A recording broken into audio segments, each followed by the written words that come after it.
Hi, I'm Eliza, and today I'm going to be talking to you about death. I'm going to start with a question. What comes to mind when hearing the word death? If it were to be a character, would it be a male, cloaked, scythe-bearing skeleton? And if instead the direct opposite of that were to depict such an abstract concept, would it then mean anything different? In a way, all these questions crossed my mind when I first saw this piece as a blurry upload on my Pinterest feed. Unsatisfied with that version, though, I scoured for the actual picture and found Nāve, or Death, by Janis Rozentāls. A few things caught my eye about this picture, not least the dichotomy of the typical depiction of death compared to this oil painting. The visual comparisons of black against white, the sickle versus the scythe, the gender differences, and the fleshly aspect of this depiction, all of these drew me to the art piece more. This depiction of death wasn't simply a killer, or a malevolent being that rivaled the goodness of life. No, she was a servant of the earth, barefooted and rooted in nature, doing her duty to the world. The other characters in this piece, the mother and the infant, are not secondary characters.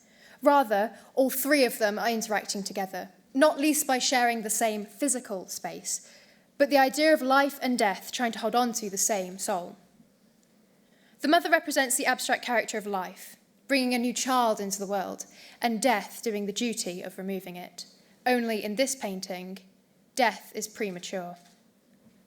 You can see the conflict between life and death as physical characters, through the mother's expression suggesting the first stage of grief, denial. However, her left hand is more open, cradling the child's head as if showing death the child she is taking away from the world, in an attempt to create grief in the other figure. Death is on a lower level to life herself, and she's respectful, not bowed with a grand gesture or introduction, but rather with the idea that she is foreknown and humbly drawn in on herself in apology. If she were to stand up, she would no longer fit in the canvas, laying gentle suggestion to her greatness and mythical nature. Her sickle is not yet raised, but held low, as if mourning her job at the same time as the mother, letting the small family share their last moments together and paying them respect. Around the centre focus of the characters are the dark woods, enclosing them in a shroud of misery, and death has emerged from them along a well-travelled path that suggests she uses it often. However, she has not succumbed to the gloom of the woods. Instead, she is still radiant and pure. Rozentāls presents a stark purity of death in this piece, with both death and her charge being dressed in white, suggesting her lack of discrimination and her pure intent. It's Rozentāls' skillful use of oil paints that has made death appear as such. The soft edges used and gradual blending, resulting in the faint white aura around her that betrays her inhuman nature despite her human form. In front of her is a rock, a visual boundary in her path that represents the crossing from living to dead and how neither state can ever truly interact with each other. Despite how close-knit the figures are in the painting, the mother and child are still the only two characters directly touching, giving representation to the more abstract concept of death, which we can only come so close to as living beings. That is, the mother can only come this close by being secondarily affected. At the foot of the mother and the child is a small ceramic jug, and across her lap is a cloth, most likely having been used in an attempt to save her child. These intricate details serve as a representation of the mother's care, and indeed love and care in general. Such a simple gesture seems futile in the face of death standing over them, but the hope is still there. The jug and cloth also serve to suggest the class of the mother and child, that they don't have the circumstances for better care to save the infant, but instead must rely on simple medicines and the never-ending hope of life. It's that hope that pushes the mother to not yield to despair, nor to yield her child to death. Not only this, but the jug mimics the purity of their white clothes, standing for cleanliness and washing away pain. Usually, before death, the idea of washing away sin would be common, especially among Christians. However, in this case, the child has done nothing to atone for and is instead a victim of circumstance. Interestingly enough, the meadow around them seems almost ironic, with its vivid state of living in contrast with the titular death focal point. For the name of the piece, the actual work has more life in it than anything else, especially with the portrayal of death as a living woman. Rozentāls' brushstrokes show detail on the figures, but the plants around them are far less detailed.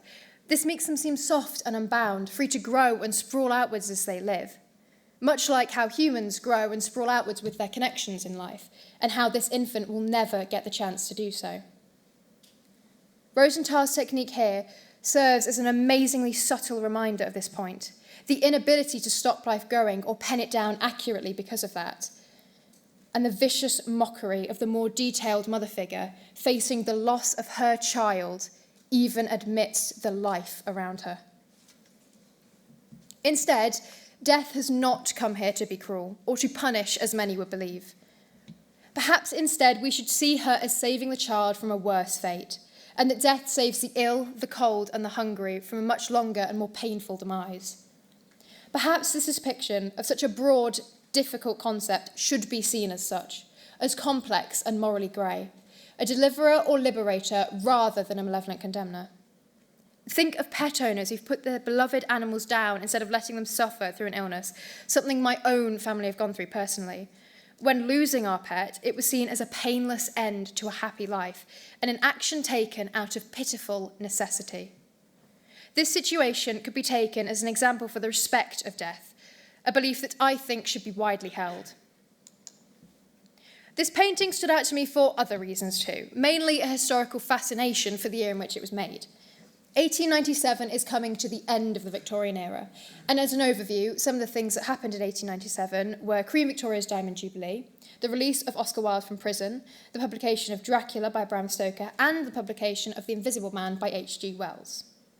So why, in an era so focused on death and the Gothic genre, punctuated by dark classics such as Dracula, Frankenstein, The Picture of Dorian Gray, and more, is such a calm portrayal of death also being made?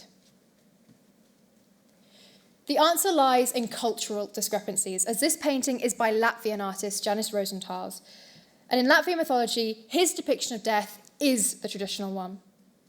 It fascinates me how two countries, both housed in the same continent of Europe, can have such opposing ideals. This painting is a rich example of traditional culture being held onto and a stark contrast to other cultures, and was in fact displayed in an exhibition in 2018 at the Musée d'Orsay in a collection titled Symbolism in the Baltic Art. This was in honour of the golden age of Baltic art, from the 1890s to 1920s, and also in honour of the 100-year anniversary of Latvia, Lithuania and Estonia gaining their independence after the First World War. I think this retention of cultural and mythological differences is massively important in the current day, and especially the celebration and exhibition of it, not least because it gives us an opportunity to compare to our own ideas, such as the stark differences between traditional British depictions of death and this one, as I started with. This is the only example I can find of the painting leaving its place in the Latvian National Museum of Art in Riga, which is why it holds such importance to me, as the only way I would have had the chance of seeing it is through the way I did, the internet. The work challenged my preconceptions of death's malevolence, and it also confirmed a lot of my personal beliefs regarding a more necessary and benevolent force, something that it could never have done without the internet due to its lack of movement. Rozentāls typically uses people in his work. For example, in After the Service, Leaving the Church, or simply After Church, as it's sometimes called, it shows village locals doing just that. In this painting, you can see distinct personal relations and interactions, once again with a mother and child in the bottom left, but also people from all ages and all walks of life. It has a warmer colour palette, suggesting a much more peaceful situation. However, it still retains that personal aspect that is so beautiful in Rozentāls' work. Rozentāls' focus on the peace between mother and child suggests an innocence that is often overlooked in art in preference of more philosophical topics. I'd like to argue that the complexity of family, life, and death, the simple mundane, can be much more touching than something such as an apocalyptic view of future life, purely based on its relatability. For better or for worse, we can often equate or compare our own relationships when faced with pictures of family. I believe nothing connects people so deeply as their own existence and the observation of it through either themselves or others. This piece manages to capture my attention not just for its beauty or mythological and historical background, but for the simple fact that it portrays death. Such a familiar and frequently imagined concept for me, shown to be undeniably peaceful. The idea that death is not as terrifying as we think, that she will be gentle and respectful, and that it is not up to us to decide when she comes. That is what caught me. We have no control over death, whether we wish for it or banish it. She will simply come to us with lowered hands and a bowed head. Thank you.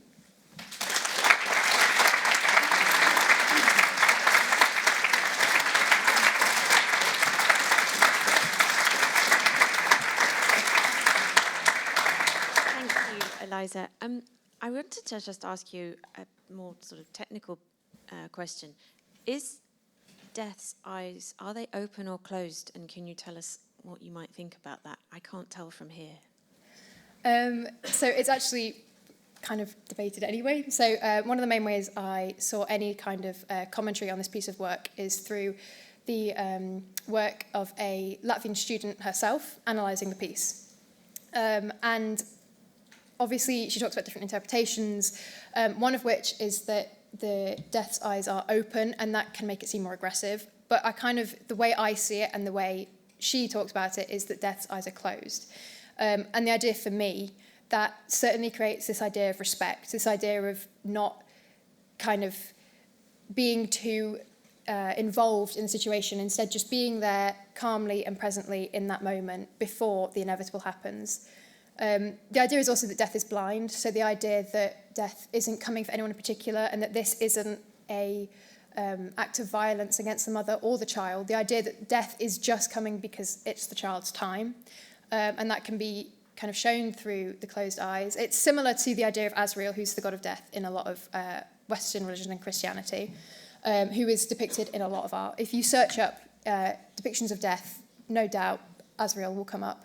In fact, one of the pieces I saw whilst I was researching was Evelyn de Morgan's depiction of death, which was Azrael, who was depicted, the only reason you can tell it's Azrael is because of his grey hair, and the fact that he's carrying a scythe, which is kind of the trademark. But other than that, you'd have almost no idea whether death was male or female or angry or upset. In fact, the tone of the piece is what creates that. And the fact that her eyes are closed and the fact that Azrael's eyes were lowered in Evelyn de Morgan's picture, they weren't fully closed, but they were lowered, it definitely brings out this idea of just peacefulness and benevolence that Evelyn de Morgan held herself. She believed that death should be viewed as a much calmer, benevolent force, and the idea that it was taking away this woman who wasn't happy with her life anyway. And the idea that it's kind of nice for some people to have that reliability, that death is coming for all of us, and the kind of medieval ideas of memento mori, so the Latin for remember death, and dance macabre, dance with death, and that kind of symbolism and depictions of death being calm, peaceful, and remembering that death is there to make the most of your current life. That's kind of what I take from this picture, and undoubtedly that comes from my other interactions with other pieces of artwork surrounding death, but this one holds a very special place in my heart, and it's the first one I think of whenever I think of a piece of art that I like or a piece of art surrounding death that I like. And it definitely ties in with the idea that her eyes are closed and they're blind and judgment-free, and it's purely a necessity and a peaceful situation. Thank you.